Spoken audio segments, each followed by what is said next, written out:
te dou, pelo preço que pagou, sacrifício de amor que me comprou, ungido do Senhor, pelos cravos em tuas mãos, graças eu te dou, ó meu Senhor, lavou minha mente e coração, me deu perdão, restaurou minha comunhão. Digno é o Senhor, sobre o trono está, soberano Criador, vou sempre te adorar. Elevo minhas mãos ao Cristo que venceu, Cordeiro de Deus morreu por mim, mas ressuscitou. Digno é o Senhor,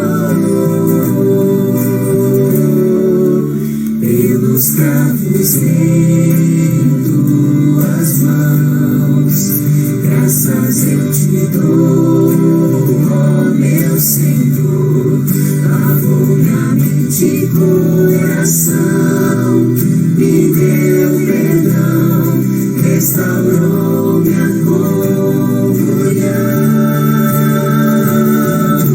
Digno é o Senhor,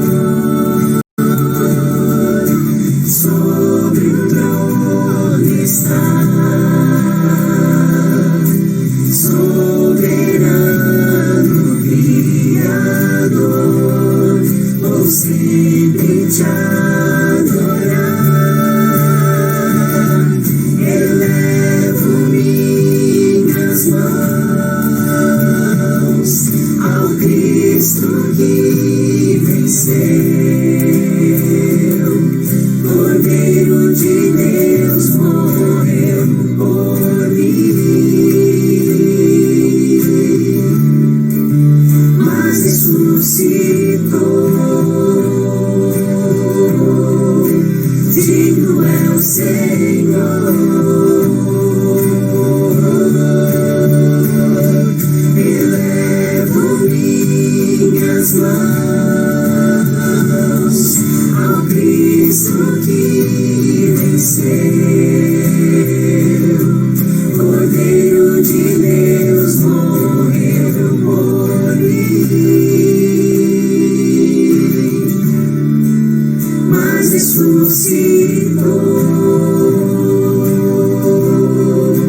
Digno é o Senhor, mas ressuscitou. Digno é o Senhor.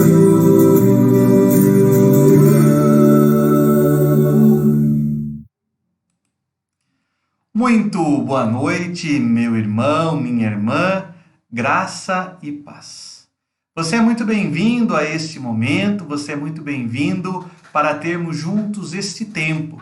Um tempo de louvor, um tempo de adoração, um tempo também de estudo da palavra e certamente também um tempo de oração. Um tempo para juntos buscarmos ao Senhor. Um tempo onde poderemos aprender da sua palavra e compreender um pouco mais dos seus propósitos para a nossa vida. Seja muito bem-vindo.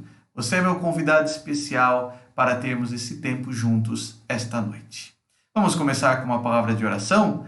Uma palavra de oração buscando a direção de Deus para esse período que teremos a seguir. Te louvamos e te agradecemos, Senhor, porque nós podemos ter um tempo com o Senhor, um tempo do Senhor.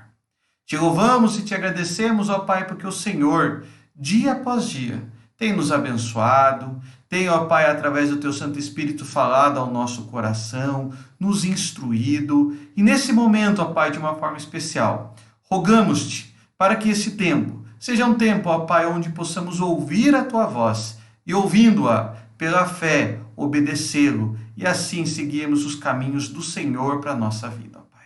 Abençoa cada lar, cada família, cada irmão e irmã que está sendo abençoado e alcançado, ó Pai, por essa mensagem. Que o Senhor, ó Pai, possa, segundo a Tua vontade, fazer, ó Pai, com que a santa semente lançada nesta noite venha a frutificar conforme os Teus desígnios, conforme a Tua soberana, santa e agradável vontade.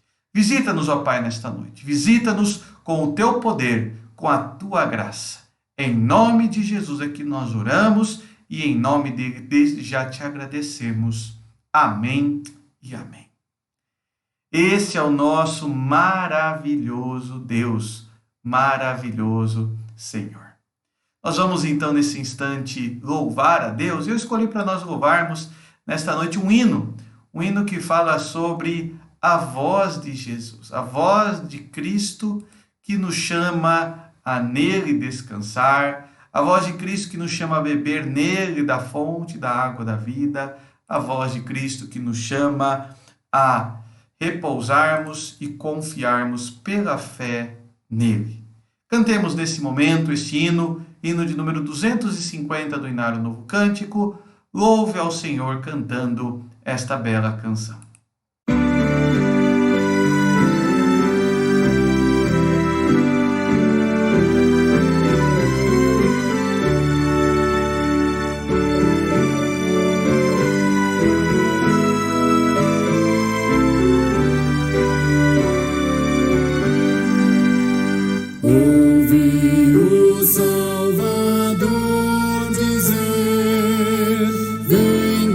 Descansar em mim e confiante receber conforto e paz sem fim. Fui a Jesus e lhe entreguei meu triste coração. Abrigo e paz eu nele achei consolação. Ouvi o Salvador dizer: da vida fonte eu sou, as águas vivas vem beber, de graça eu sempre as dou. Fui a Jesus e me prostrei, as águas e bebi. Jamais sede sentirei, estando sempre ali.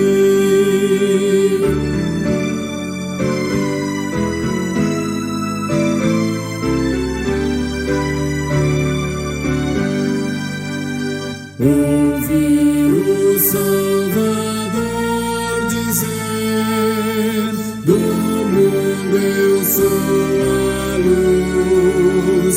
Ó, venha a mim, pois qual farol peguei desde a cruz. Fui a Jesus e nele achei o sol que brilha em mim.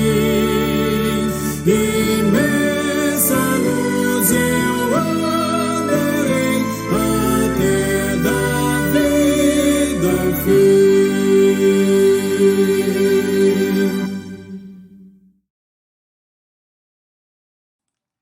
Amém. Como é bom sermos lembrados pela palavra, sermos lembrados da grandeza do nosso Deus, sermos lembrados daquilo que Ele nos chama para sermos o seu povo, nos chama para beber a água da vida, nos chama para segui-lo à luz do nosso caminhar. Nesta noite também, de uma forma especial, nós teremos um tempo para juntos estudarmos a palavra do Senhor. E eu escolhi para nós meditarmos na palavra de Deus este tema nesta noite. Nesta noite, nós vamos falar sobre os eternos decretos de Deus.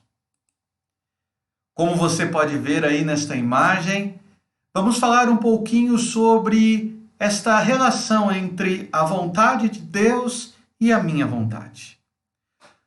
Existem algumas perguntas que eu gostaria de colocar para nós começarmos o nosso estudo bíblico. Por exemplo, qual é o alcance da vontade de Deus?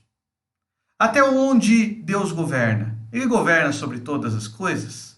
Será que há algo que eu sou responsável ou, em última instância, Deus é o Senhor responsável por tudo? Existe uma frase muito comum no meio cristão evangélico que diz assim: Deus tem um plano para todas as coisas. Mas o que será que esta frase realmente quer dizer? Qual será o significado dessa expressão, Deus tem um plano para todas as coisas? E uma terceira questão que eu gostaria que nós pensássemos também nesta noite é, nós cristãos reformados, temos como uma das doutrinas básicas a doutrina da eleição divina, chamada popularmente de predestinação. Diante da predestinação, da vontade soberana de Deus, onde ficam as liberdades humanas? Então essas são algumas perguntas que eu gostaria que ao final do nosso estudo pudéssemos respondê-las. O alcance da vontade de Deus, o plano de Deus e ainda a relação entre liberdade humana e a vontade de Deus. Então hoje o nosso tema sobre os eternos decretos de Deus. Vamos começar a nossa meditação, nosso estudo, lendo o texto bíblico de Isaías, capítulo 45, apontado ali como texto base para nós iniciarmos o nosso estudo. Ao longo do estudo, nós vamos ler vários textos bíblicos que vão corroborar com o nosso aprendizado desta noite. Isaías 45, versículos 6 a 7, diz assim: Para que se saiba, até ao nascente do sol e até o poente, que além de mim não há outro. Eu sou o Senhor e não há outro. Eu formo a luz e crio as trevas. Faço a paz e crio o mal. Eu, o Senhor, faço todas estas coisas. Ao falarmos sobre os eternos decretos de Deus, não há como nós começarmos falando de um Deus que é soberano. É interessante que esse texto do profeta Isaías, ele se refere especialmente, tem como destinatários, especialmente um povo que estava exilado, que estava em terra alheia, em terra estrangeira. E esse povo precisava lembrar-se quem era Deus. Esse povo precisava lembrar qual o alcance de Deus sobre a vida deles. E aí Isaías, escrevendo esse povo, diz que Deus fez a luz, mas Deus também criou as trevas, um símbolo da noite. Ele faz a paz, mas ele também cria as tribulações.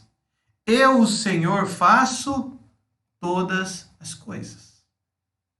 Nós temos muita facilidade em falar que Deus é bom, que Deus cria todas as coisas boas, que de Deus e do seu bom proceder nasce tudo aquilo que é bom. Mas nós temos muita dificuldade em compreender dentro dessa ótica da onde que veio o mal. Qual a origem do mal? Qual a origem das dificuldades, das lutas? Qual a origem, em última instância, do pecado? Deus é soberano e Deus é bom, parecem ser duas realidades que não tem como se casar. Porque se Deus é soberano, por que existe o mal? Se Deus é bom, não deveria existir o mal. Se Deus é soberano, ele faz tudo conforme ele quer, então ele não é bom. Ou Deus é bom e não é soberano. Então existe um desequilíbrio muitas vezes na forma como a maioria dos cristãos compreende essa relação entre a bondade de Deus e a sua soberana e santa vontade. Para nós começarmos o nosso estudo bíblico, eu gostaria de tratar primeiramente desta questão que nós colocamos aqui: a soberania de Deus e a liberdade humana. É muito claro que Deus ele é soberano. A palavra de Deus nos mostra isso desde Gênesis 1:1 até o último capítulo, capítulo 22 do livro de Apocalipse. Deus é o Deus criador, o Deus provedor, o Deus que sustenta todas as coisas, e na consumação, lá ele está, para fazer tudo conforme o seu querer. Então, não há dúvidas que Deus é soberano, mas diante dessa soberana vontade, onde se encontra a liberdade humana? Tudo que ocorre, portanto, se Deus é soberano, está debaixo do seu querer. Mas isso é fácil quando nós falamos sobre coisas boas. E as coisas ruins? E uma pandemia? E uma crise financeira? E um desemprego? Será que Deus é o autor do mal? Vamos ver alguns textos bíblicos que podem nos ajudar a compreender esta situação. Primeiramente, Provérbios 16:33 nos lembra, e aqui só para a gente recapitular, então eu coloquei apenas um texto: a sorte se lança no regaço, mas do Senhor procede toda a decisão. No fim das contas, Deus é soberano, isso é verdade. Eu tinha enumerado aqui pelo menos uma dezena de textos falando sobre a soberania de Deus, mas por uma questão de tempo eu coloquei apenas esse texto. Deus é soberano, e aí esse texto nos mostra, né? Do Senhor procede, dele tem origem toda decisão. Não temos dúvida que Deus é soberano, mas como colocar essa soberania de Deus dentro da história, ou melhor, dentro da nossa história? Eu separei dois textos para a gente pensar um pouquinho aqui. E um desses textos, o primeiro deles, ele aborda duas histórias que muitas vezes são difíceis de compreendermos, mas que nos ajudam a perceber essa questão entre a soberania e a liberdade humana. Primeiramente, Romanos capítulo 9, versículo 11 a 18. O texto é um tantinho longo, então nós vamos começar nesse slide aqui e avançamos para o slide seguinte. Romanos capítulo 9, versículo 11 a 18, falando um pouquinho sobre a soberania de Deus na história. E ainda não eram os gêmeos, ele está falando de Esaú e Jacó, ainda não eram os gêmeos nascidos, nem tinham praticado bem ou mal, para que o propósito de Deus quanto à eleição prevalecesse, não por obras, mas por aquele que chama. Mas já fora dito a ela: o mais velho será servo do mais moço. Como está escrito: amei a Jacó, porém me aborreci de Esaú. Que diremos, pois? A injustiça da parte de Deus? De modo nenhum. Pois ele diz a Moisés: terei misericórdia de quem me aprouver ter misericórdia. Continuação aqui. E compadecer-me-ei de quem me aprouver ter compaixão. Assim, pois, não depende de quem quer ou de quem corre, mas de usar Deus a sua misericórdia, porque a Escritura diz a Faraó: para isso mesmo te levantei, para mostrar em ti o meu poder e para que o meu nome seja anunciado por toda a terra. Logo, tem ele misericórdia de quem quer e também endurece a quem lhe apraz. O que este longo, podemos dizer assim, texto bíblico nos diz? Ele trata da história de Esaú e Jacó, dois irmãos, e que ainda no ventre materno, Jacó foi escolhido e Esaú alcançado pelo aborrecimento do Senhor. Jacó foi escolhido e dele, o mais novo, Jacó, foi feito a santa semente, a santa linhagem. Já Esaú, que era o mais velho, foi preterido. Estranho, muitas vezes, pensarmos assim. O mais velho, que teria o direito dentro daquela sociedade patriarcal, foi preterido. Porque não foi pelos méritos dele, mas foi a vontade soberana do Senhor. E da mesma maneira, o texto fala sobre Faraó, que o endurecimento do coração de Faraó tinha um propósito. O propósito era anunciar o nome de Deus em toda a terra. Então, Deus tinha um plano até naquela situação difícil que o povo de Deus viveu lá no Egito e inclusive no endurecimento do coração de Faraó. Isso em algum momento nos faz pensar, ou talvez um pensamento bem simplista, então Deus é responsável pelo sofrimento de Esaú? Deus é responsável pelo pecado, pela mentira de Jacó? Deus é responsável pelo coração duro de Faraó? De maneira alguma. Quando nós falamos sobre a liberdade humana, nós estamos falando de um Deus que age de maneira soberana, mas que capacita, que dota os seres humanos de algo que nós podemos chamar de livre agir. Em outras palavras, Deus dá uma liberdade ao ser humano para agir dentro dessa soberania, de maneira que, quando fazemos o bem, é Deus agindo em nós.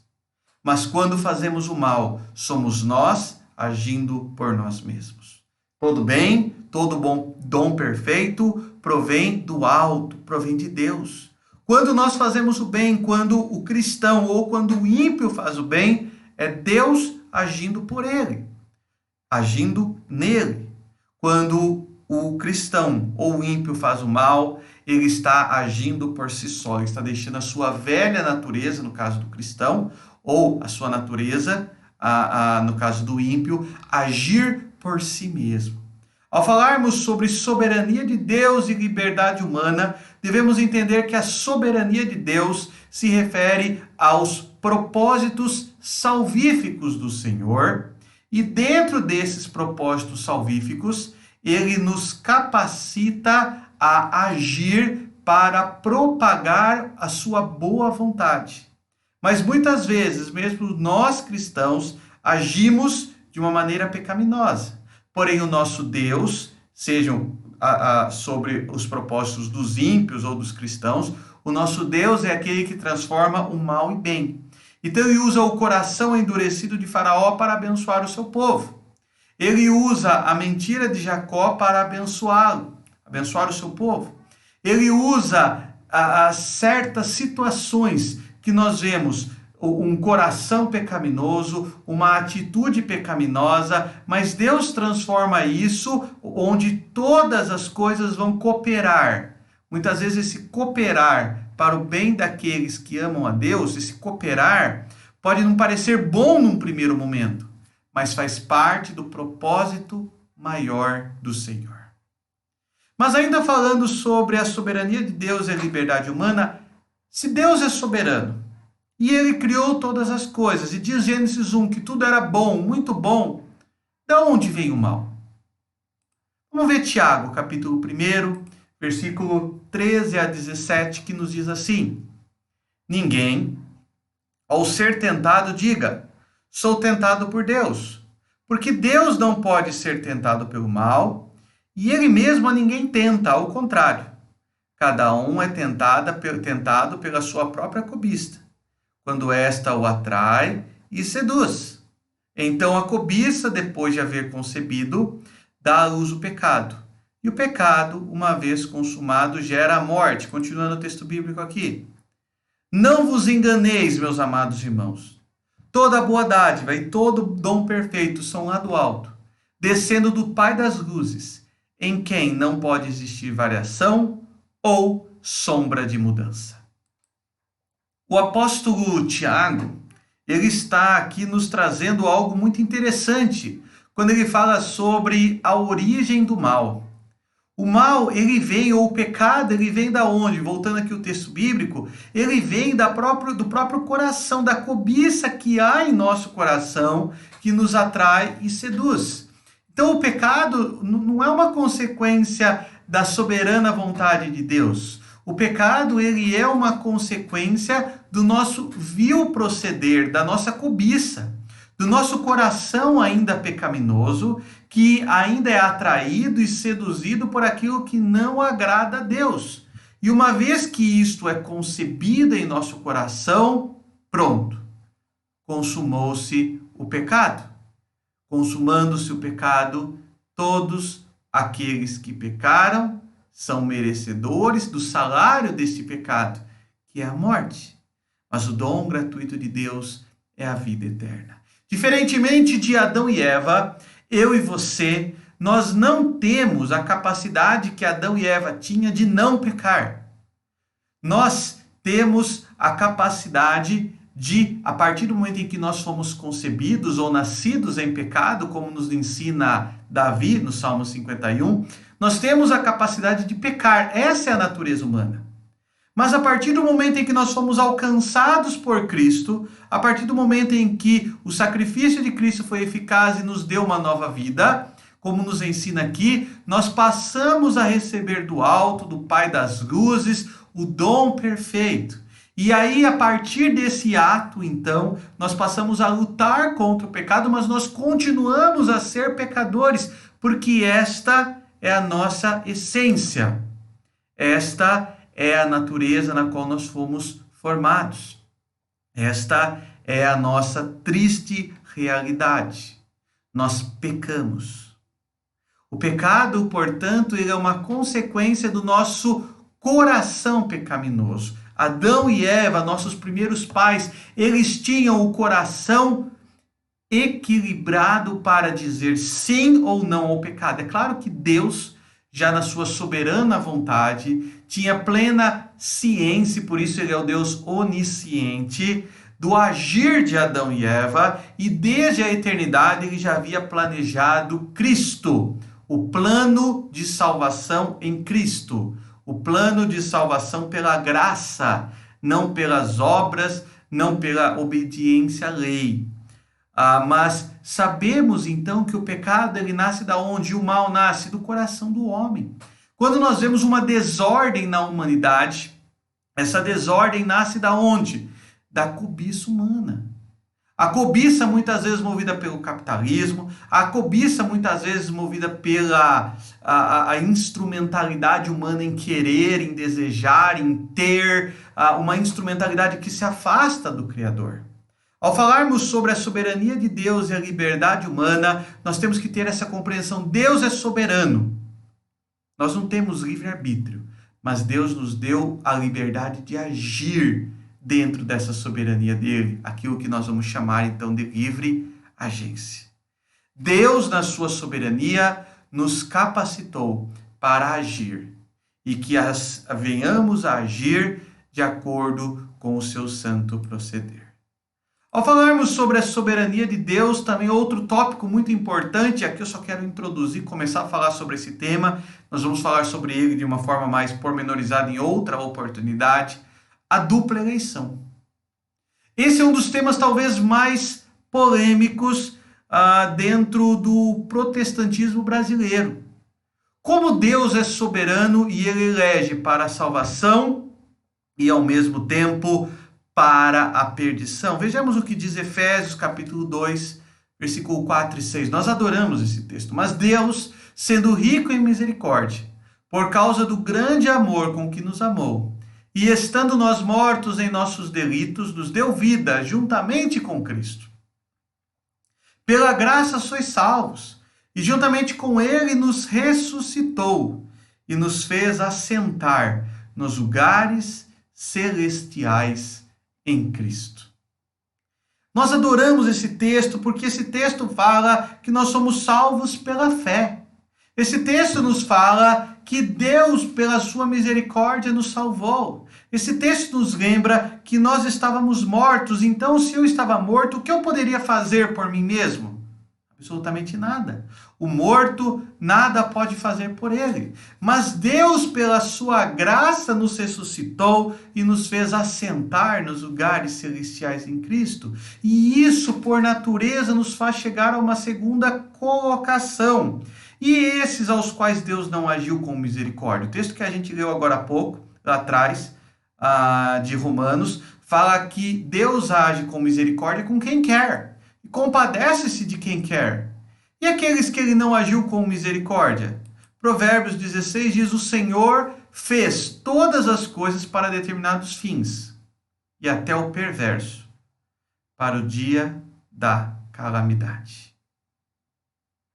Pode parecer duro, pode parecer politicamente incorreto, né? Dentro da nossa concepção, mas O mesmo Deus que ama é aquele que também escolhe não amar. Ele age com misericórdia com quem quer, e ele não age com misericórdia com quem não quer. E não há injustiça da parte de Deus. Eu costumo dar o seguinte exemplo. Imagina você, meu irmão, minha irmã, que você tem 2 cédulas de R$10 na sua mão. E você vê 2 pessoas pedindo o seu auxílio. Você não tem preferência por nenhuma delas. Mas naquele momento você tem um ato de compaixão e fala: vou ajudar. Você pode pegar cada uma dessas cédulas e dar para uma pessoa. Ou você pode pegar as 2 cédulas e dar para uma pessoa só. Será que se você entregar as 2 cédulas para uma pessoa só, você foi injusto? De maneira alguma. A injustiça não existe porque aquilo era seu. A salvação é de Deus, e Deus, possuindo a salvação, deu graciosamente pelo seu ato de misericórdia a quem Ele quer. Ele estendeu aos vasos criados para a sua honra. Por outro lado, aqueles que o seu fim é a calamidade. Não é que Deus está os mandando para a perdição, eles estão seguindo naturalmente o caminho da perdição. E por que eles estão seguindo o caminho da perdição? Porque eles nasceram em pecado e praticaram uma vida de pecado, e o salário do pecado é a morte. Não há outro caminho para estes. Eles estão alcançados pelo seu vil proceder, pelo seu pecado. Eles estão caminhando a passos largos para o dia da sua calamidade. Não é injustiça da parte de Deus. Todos caminhavam rumo à calamidade, e desses todos Deus retirou alguns e trouxe agora para o reino do Filho do seu amor. Trouxe-os para o reino da luz. Passou a dar-lhes uma nova vida, e nessa nova vida um novo proceder, uma nova direção. A dupla eleição, nós vamos voltar a falar desse tema uma outra quarta-feira, mas ela não há nada de polêmico em si, se nós analisarmos dentro de uma ótica lógica e bíblica. Se todos estavam caminhando para a perdição, se todos estavam mortos nos seus delitos e pecados, Deus tem a salvação e Ele escolhe alguns para dar essa salvação, qual é a injustiça da parte de Deus? Os 2 ladrões estavam crucificados ao lado de Jesus. Se na eternidade, como nos diz Isaías, Ele nos amou, se na eternidade Ele nos escolheu, qual a injustiça da parte de Deus em escolher o ladrão que estava a um lado e não escolher o outro lado? Qual a justiça em escolher Jacó e aborrecer-se de Esaú? Qual é a injustiça nesses atos da sua soberana vontade? Não há injustiça, porque dele é a salvação. Ele concede aquele que ele deseja. E isso nos faz entrar rapidamente no terceiro tópico dessa noite: a soberania de Deus e a sua graça. A soberania de Deus nos faz reconhecer que Deus é gracioso e viver uma vida de gratidão a Ele. Eu quero passar muito rapidamente em 3 textos bíblicos, primeiramente 2 Timóteo 1:9. Deus, eu estou colocando aqui entre colchete, porque a palavra não está lá, é o versículo anterior que fala de Deus, então uma continuação, né? Deus, Ele que nos salvou e nos chamou com santa vocação, não segundo as nossas obras, mas conforme a sua própria determinação e graça, que nos foi dada em Cristo Jesus. Olha só, quando eu me converti, me tornei uma pessoa boa? Quando eu passei a ser uma pessoa mais justa? Não, antes, desde os tempos eternos. Ele nos chamou, Ele nos deu uma vocação separada, não segundo as nossas obras, mas conforme a determinação, a vontade dEle, lá nos tempos eternos. Por que Deus me escolheu e não escolheu o Joãozinho que está do meu lado? Isso é a soberana determinação, vontade de Deus. Não cabe ao vaso perguntar ao oleiro por que me fez assim ou por que não me fizeste de tal forma. Somos barro, vasos.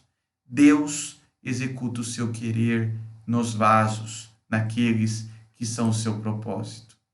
2 Tessalonicenses 2,13 diz assim: entretanto, Devemos sempre dar graças a Deus por vós, irmãos amados pelo Senhor, porque Deus vos escolheu desde o princípio para a salvação, pela santificação do Espírito e fé na verdade.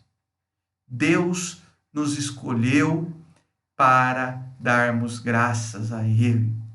Deus nos escolheu. Esses 2 versículos, eu falei 3, mas na verdade eram 2, o terceiro que eu tinha separado aqui, eu coloco agora aqui para nós concluirmos a conclusão geral, não apenas desse tópico em si. Esses versículos nos mostram que diante dessa soberana vontade de Deus, o que nos resta? Nos resta discutir com Deus? Nos resta questionar ao Senhor? Nos resta dar graças a Deus. Deus é soberano. Qual que é o alcance da vontade de Deus? Conforme a gente falou no começo, tudo. A vontade de Deus está sobre todos. Os olhos do Senhor estão sobre todos, a contemplar maus e bons. Esse é o alcance da vontade de Deus. Qual é o plano de Deus para as nossas vidas?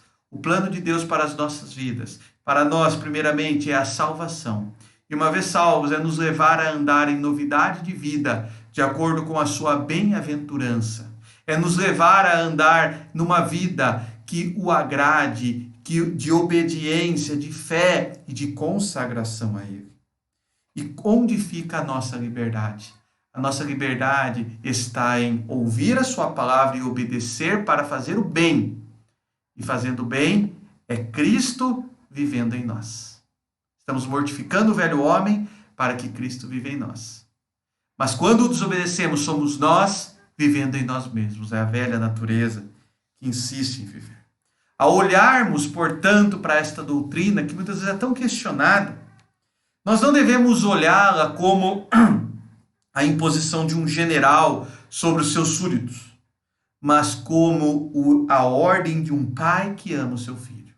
O pai que ama o seu filho, ele diz, faça isso, não faça aquilo. Eu quero isso, eu quero que você faça aquilo. O pai faz para a felicidade dos filhos. Diante da certeza que Deus é soberano, resta-nos, portanto, agradecê-lo. Agradecê-lo por ter nos escolhido apesar do que somos. Agradecê-lo porque nos escolheu apesar do nosso pecado. Agradecê-lo por tão grande amor e agora andar nos seus caminhos, com gratidão, obediência e fé. Gostaria de encerrar lendo Efésios 2:10, que diz assim: pois somos feitura dele, criados em Cristo Jesus para boas obras, as quais Deus de antemão preparou para que andássemos nelas. Pois somos criatura de Deus. Essa expressão que a gente tem aqui na carta de Paulo, né? Efésios 2:10, que acabei de ler. Deixa eu abrir novamente aqui. Feitura quer dizer algo que Deus fez com as suas próprias mãos. E uma vez criados por Ele, fomos criados para as obras debaixo da sua soberana vontade justas. Andarmos nela, para que assim possamos glorificá-lo com a nossa vida. Os eternos decretos de Deus. Meu irmão, minha irmã, meu desejo é que esta imagem não seja a imagem da sua vida, mas pelo contrário, a sua vontade aponte para a mesma direção que a vontade de Deus. Que nós possamos mudar o nosso querer para ser condizente com a vontade boa, perfeita e agradável do nosso Senhor. Meu irmão, minha irmã, que Deus assim nos abençoe e nos leve a reconhecê-lo que Ele é soberano. Reconhecê-lo que fomos por Ele escolhidos. Reconhecê-lo que uma vez escolhidos devemos viver em obediência de acordo com a sua vontade. E agradecê-lo por tão grande amor. Nós vamos uma vez mais orar nesse instante. Quero convidar você a curvar uma vez mais a sua cabeça, a fechar os seus olhos, e nós vamos nesse instante conversar com o nosso Senhor. Eterno e poderoso Deus, foge, ó Pai, do alcance da nossa mente, muitas vezes compreender a Tua soberania.